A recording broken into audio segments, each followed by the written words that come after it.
Assalamualaikum teman-teman. Perkenalkan, namaku Atifah. Kali ini aku akan menemani kalian untuk belajar bagaimana proses terjadinya siang dan malam. Yuk kita cari tahu. Sebelum kita membahas proses terjadinya siang dan malam, teman-teman sudah tahu belum? Bumi itu apa? Siapakah penciptanya? Dan kapan diciptakan? Yuk kita lihat sejarah penciptaan bumi dalam Al-Quran. Dahulu sekali hanya ada Allah Azza wa Jalla. Dialah Al-Awwal. Tidak ada sesuatu pun sebelum dia. Tidak ada apapun kecuali ruang angkasa yang kosong. Tidak ada matahari, bulan, bumi, apalagi manusia. Semuanya gelap gulita. Allah Al-Khaliq, Sang Maha Pencipta, kemudian berkata, "Jadilah," dan terciptalah dunia. Dalam Al-Quran disebutkan bahwa Allah menciptakan alam semesta dalam 6 masa. Alam semesta dulunya adalah satu yang padu, lalu mengalami sebuah ledakan besar yang disebut Big Bang. Kira-kira 13 miliar tahun lalu. Wah, umur alam semesta ini sudah tua sekali ya ternyata. Peristiwa ini kemudian menjadi awal terbentuknya berbagai planet dan galaksi. Setelah peristiwa Big Bang, alam semesta kemudian terus mengembang hingga galaksi-galaksi saling menjauh dan langit terlihat semakin tinggi. Hal ini juga dijelaskan dalam Al-Quran. Kira-kira seperti apa ya alam semesta itu mengembang? Itu bisa digambarkan seperti sebuah balon yang semakin mengembang. Bulatan pada balon menggambarkan galaksi, dan balonnya menggambarkan alam semesta. Perhatikan, jika balon tersebut mengembang, maka bulatan tersebut pun akan semakin menjauh satu sama lain. Tahukah kamu bahwa besar satu galaksi Bima Sakti saja mencapai 900.000 triliun kilometer? Sedangkan di alam semesta ini ada lebih dari 200 triliun galaksi. Masya Allah, betapa luasnya ya alam semesta ini. Semua ini menjadi pelajaran bagi manusia, betapa kecilnya kita di hadapan Allah. Allah Ar-Rahim ingin menyiapkan tempat tinggal bagi makhluknya yang bernama manusia. Maka dia menciptakan bumi dan matahari. Kemudian dia perintahkan bumi dan matahari untuk berputar di garis edarnya masing-masing. Mirip apa ya gerakan planet-planet ini? Iya, benar. Mirip seperti jamaah haji yang sedang tawaf di Ka'bah ya. Bumi berputar mengelilingi matahari. Tetapi selain itu bumi tepatnya yang bergerakan rotasi bumi bergerakan rotasi inilah menyebabkan siang dan malam. Teman-teman, coba lihat langit ini. Apakah teman-teman bisa menemukan tiang penyangga di sana? Tidak ada ya. Tapi kenapa ya bisa kokoh dan tidak runtuh? Teman-teman, pernahkah menemukan bangunan di dunia yang bisa kokoh berdiri tanpa tiang penyangga layaknya langit?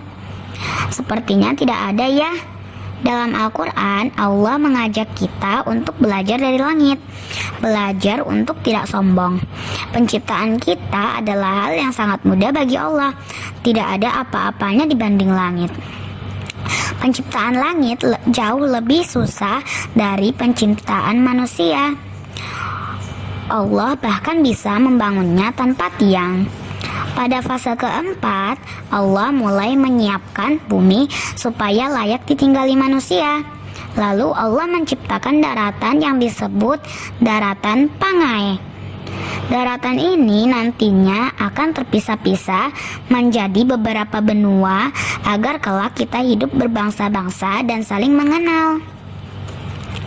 Setelah itu Allah menciptakan makhluk hidup pertama di bumi, yaitu pohon dan tanaman. Kemudian Allah perintahkan hujan untuk menyirami tanaman-tanaman itu agar mereka tumbuh subur dan bumi terlihat lebih indah. Tahukah kamu, berdasarkan kajian astronomi, air yang ada di bumi ternyata tidak dihasilkan sendiri oleh bumi loh, tetapi berasal dari komet yang menumbuk bumi. Kemudian Allah menciptakan gunung untuk menyangga bumi agar lebih stabil, lalu menciptakan beraneka ragam hewan. Semuanya untuk kesenangan manusia. Setelah Dia menciptakan segala sesuatu di alam semesta, kemudian Dia menciptakan manusia langsung dengan tangannya. Dia mengumpulkan berbagai macam tanah dan mencampurnya menjadi adonan tanah liat. Kemudian Dia mencetaknya menjadi bentuk manusia dan meniupkan ruh ke dalamnya. Tahukah kamu, hanya ada 4 makhluk yang diciptakan Allah langsung dengan tangannya, yaitu surga, arsy, Nabi Adam, dan panah. Sisanya hanya dengan berkata, jadilah. Allah muliakan manusia di atas makhluk lain. Alhamdulillahirabbil alamin. Nah, teman-teman, sudah tahu kan bagaimana bumi diciptakan? Sekarang, yuk kita belajar tentang siang dan malam. Seperti tadi sudah diceritakan, bumi itu selain berputar mengelilingi matahari, dia juga berputar di tempat pada porosnya. Saat berputar, sebagian wajah bumi berhadapan dengan matahari, dan inilah area yang mengalami siang. Kemudian, seiring dengan perputaran bumi, wajah yang tadinya berhadapan dengan matahari kemudian berputar dan membelakangi matahari, sehingga sisi wajah bumi yang tidak disinari matahari ini mengalami malam hari. Demikian seterusnya silih berganti. Nah, teman-teman, sekarang coba bayangkan, apa ya kira-kira yang akan terjadi jika bumi berhenti berputar? Akan ada satu area yang terus-menerus terkena sinar matahari, sehingga terus-menerus mengalami siang. Dan sebagian yang lain akan terus-menerus mengalami gelap dan malam. Akibatnya apa? Makhluk hidup akan mati. Di area yang terkena matahari akan mati kepanasan, dan di area yang tidak disinari akan mati karena beku. Maka kita harus bersyukur kepada Allah, karena Allah memerintahkan bumi untuk berputar, dan bumi pun patuh kepada perintah Allah.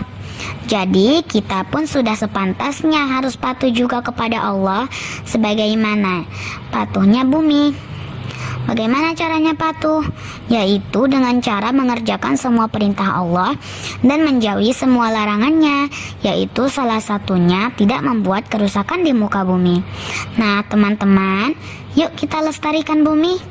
Sampai jumpa. Wassalamualaikum warahmatullahi wabarakatuh.